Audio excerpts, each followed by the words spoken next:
first of all, congratulations on today's win.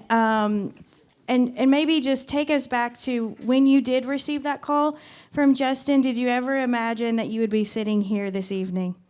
Yeah, good evening, everyone. The short answer is no.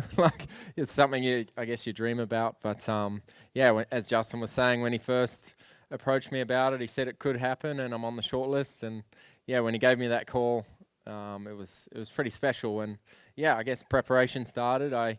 Admittedly, I haven't watched NASCAR too closely the last couple of years. I was a big fan, like 10 years ago. So I was a big Tony Stewart fan. So working with Darian was pretty special. But I became a student of the sport really, and tried to study as much as I can about how the races were and how the drivers are, how the cars are. And I was a bit scared after Coda, but it was really cool. Like coming a week early, going to Nashville, being part of the Trackhouse team, and then meeting all the Project 91 guys. Like the prep was intense, but we were very thorough, and I felt ready. And I knew it was going to be difficult though. Like the amount of road courses the guys do now, they're very good drivers here, and it was tough. Qualifying yesterday was intense, and the racing, the battles were really fun, but everyone was respectful and clean, and it was really cool.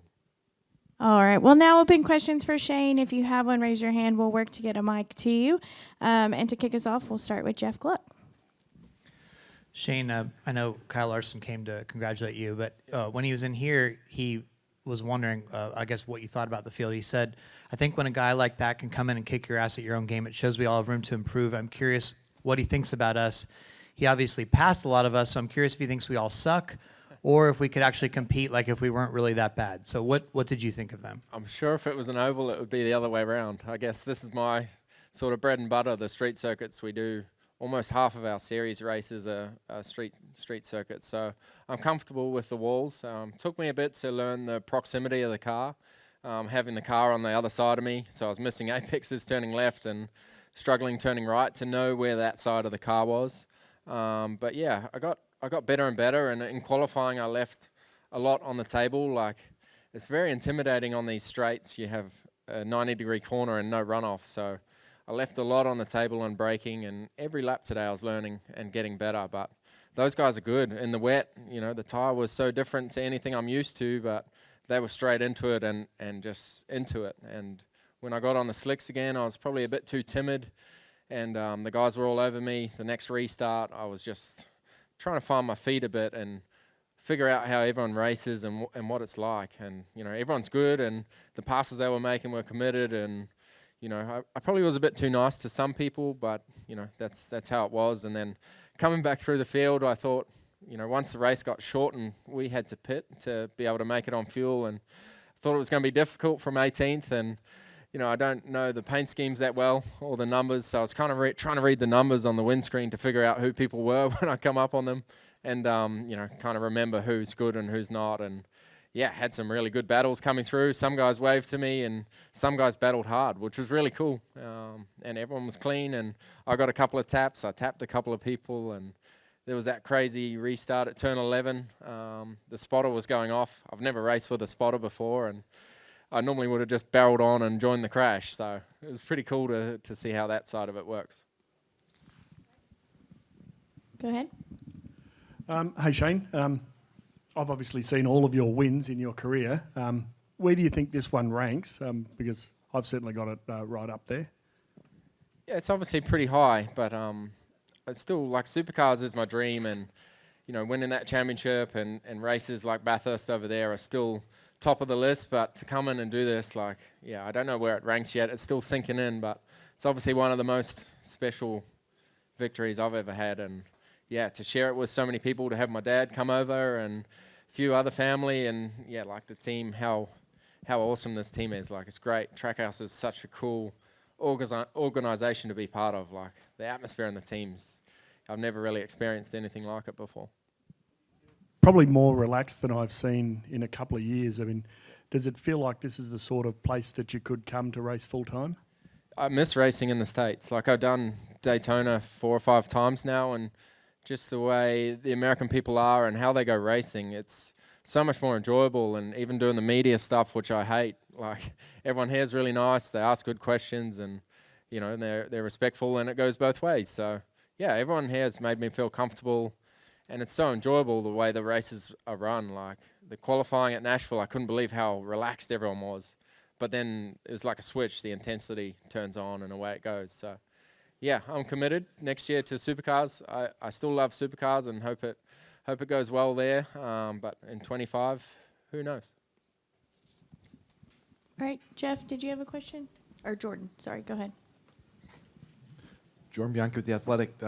You thought you had a motor problem there, or were you just being a little paranoid and hearing things? Yeah, I got close to the fence, and it echoes funny off the fence sometimes, and I thought it sounded a bit funny, and I looked at the lap times. We went from doing high 29s to 31s on that last restart, and I wasn't really pulling away that much where I felt like I was trying. So, and then the water pressure, I don't really understand Imperial that much, so the settings are a little bit different to me, so I started stressing when they change color, but you know, that's normal under yellow and under green and stuff. And I had put the radiator fans on for when I was in traffic, and it just got too cold when I was out front, so that was my bad. And yeah, I need to be able to switch or get them to change the dash to Celsius. Yeah. One thing I saw was there was quite a few of your supporters here from Australia and New Zealand. Did you get a chance to interact with a lot of them? What was that like kind of throughout the weekend? Yeah, like, I've never done 50,000 photos on the podium before, but there was some guys with SVG shirts that came from Australia and came to watch the race. So they snuck up onto the podium and took some photos with them. But now the support we've had and the interest from Australia and New Zealand, it's been, yeah, it's overwhelming and so cool to see how interested people are in this race. And hopefully it shows how good our supercar drivers are and opens the floodgates, and we can come over here and race.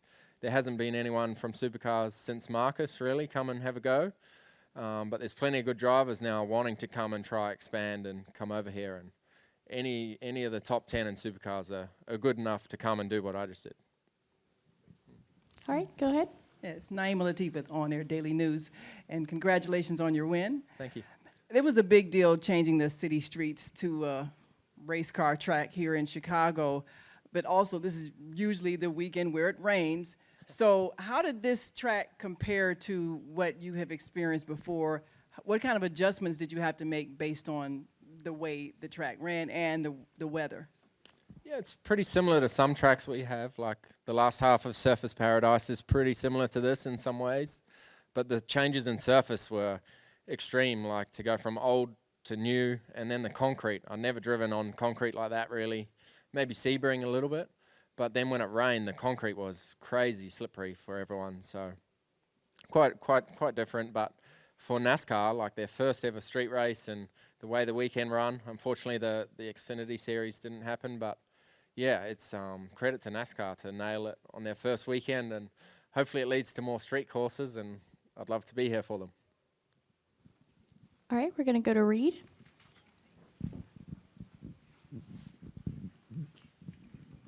Reed Spencer with the NASCAR Wire Service. You alluded to this earlier, but in V8 Supercars, you sit on the right shift with your left. Yep. And here you've got the exact opposite and pedals in different positions, that sort of thing. How long did it take you to adjust to that, and how did you prevent the muscle memory from kicking in at any point during the race? Yeah, I guess that's something I've been quite diverse in the last few years. So my rally car last year was left-hand drive and changed gears with the right hand. So fairly similar, but it's been a long time since I've driven anything without a flat shift. So learning the technique and timing, how to change gears quick. I was a bit slow on the straights yesterday, and I think I got a bit better today, but a little bit different. But I got comfortable. Like the team really helped me to get comfortable. We ran out of adjustment a little bit to get the brake pedal in the spot that I liked. I couldn't get it far enough to the right, but otherwise I was very comfortable in the car. And yeah, the most difficult thing on a street track was the car on the other side, having that 1.5 meters of metal on that side instead of the left. It just took a little bit, and I probably left a bit on the table with that. Cheers. All right, we'll go to Chris and then Jonathan. Go ahead, Chris. Hey, I'm Chris Weaver with WGHP, the Fox affiliate down in High Point, North Carolina. When did you know toward the end of that race that you could win the race? And then talk me through that battle with Justin Haley at the end where y'all went back and forth into turn about 4, 5, 6. Yeah, when I started catching him, I actually put a move on him into 7 right when the yellow come out. So that's when I thought I knew would be okay because he didn't defend as hard as I thought. But yeah, after that restart, it was a good battle. And out of turn 2, I probably could have shut him down more aggressively, but I didn't have the mirror set up good enough on that side and let him get through. But I saw when I was catching him, he was a little bit weak into the turn 4 braking. So I just let him have it and then crossed to the inside. But that was probably one of my car's strengths was braking there. But yeah, he was awesome to race against, and the guys told me he'd probably be aggressive at the restarts. I don't think he's locked into the chase, they said. So yeah, I tried to get as good of a jump out of the last corner to make a gap into turn 1. All right, we'll go to Jonathan, Daniel, and then end with Lee. Go ahead. Jonathan Fiel, the racing experts, right over here, Shane. So I'm just curious, Marcus Ambrose, of course, a lot of experience in NASCAR. Did you talk with him at all before this race? Yeah, and he was amazing. How open he was. It's probably himself and Owen Kelly. Also, Boris said a little bit. They were so open about how to fit in, really, and what to expect, how the guys are going to race. And Marcus was awesome. So, yeah, can't thank him enough. And every little bit of preparation, it all helped, all that advice. So, yeah, it was really cool. And, yeah. Yeah, and what piece of advice that he gave you, what came into play during the race today that you really noticed? Yeah, don't talk about understeer and oversteer. No one knows what that is here. It's all loose and tight and stuff like that. So had to change my terminology a bit. Darian's good old boy, have to use those words. And it was cool, like you hear that stuff. Everyone talk about it on the radio, and it's quite different way of working and describing the car and the way the pit stops work, the spotters, like it's a completely different world to me. So yeah, all that little stuff added up. All right, Daniel, go ahead. All right, Daniel McFadden, FrenchRich.com. Kyle Busch was in here earlier, and he said it was his assessment that because of your experience with V8 Supercars, that you have 4 to 8 years on the full-time Cup guys when it comes to driving this next-gen car because of those similarities. So just based off of like a week of driving this car, do you think that's anywhere close to a accurate assessment? I don't really know the answer, but definitely a street circuit I'm more comfortable in, and I come back next year, a lot of those guys will be quicker, but the way the car achieves its speed is very different with the aero under the floor rather than over the top with the spoilers and wings like we have. So yeah, riding on the bump stops here, it was crazy like how bumpy this track was, but it's so powerful, the underfloor, that they do everything they can to activate it. So you can see everyone just hitting the bumps and riding so hard. Whereas we in Australia run so high and soft to try and make the car compliant. So very different philosophy. And then of course the rear diff, we have a lock diff, and this car has, an open one, and it just turns so much better than what we have.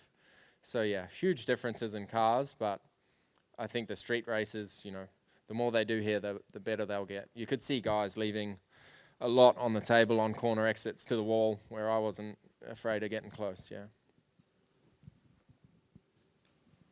All right, go ahead, Lee. Lee Spencer, Catch Fence. I'm just kind of curious. There are a lot of people from your country in Australia that come over here to watch dirt racing. Yeah. But, it's been more than a decade since Ambrose won in NASCAR. What kind of impact will having guys like you, Jenson Button, Kimi Räikkönen, have on our sport of bringing people without, outside eyeballs onto stock car racing? Yeah, it's an amazing opportunity and probably something we couldn't have done in the old car. That car looked so foreign to everything else, where this car's a bit more relative to all race cars around the world. So yeah, it's appealing. Like you saw Jenson yesterday, he was so competitive, and we were both running up front, probably where we shouldn't be. So it was pretty cool, and this car now allows people to do it. So hopefully people look outside the circle a bit more and let foreigners come and race. But for sure an oval race would be a completely different world. So I'd love to try it, but that would be the 4 to 8 years to get up to speed for sure. Like, it's so difficult, or looks so difficult and intense how that all works, but love to give it a go. All right, Shane, congratulations. Oh, I'm sorry, we had one final question in the back. I just saw your hand. We'll grab this question and then we'll wrap up. Hi, Tim Healy from the Truth About Cars. Obviously, you've got a lot of street race experience, but as this particular track, as you got more and more familiar with it as the day went along, what sections did you really love, really like, and what sections were you like, oh, I don't really like this. This kind of sucks, Probably from turn 6 onwards, and then you got to the tight, twisty, technical stuff, and I could see yesterday the first, I was 4/10 down on Denny up to that turn 6, and then the rest of the lap I was very strong. So, yeah, I was quite confident through there with how close you had to be to the walls. And then, yeah, overnight I really had to work on the first half of the track. So I think I got better at that today. But, yeah, there's no bad parts of the track. That's all just character and how it is. But definitely the last half of the lap, it was really cool to hustle the thing through there. All right, Shane, congratulations again. Thanks for joining us, and we hope to see you again soon.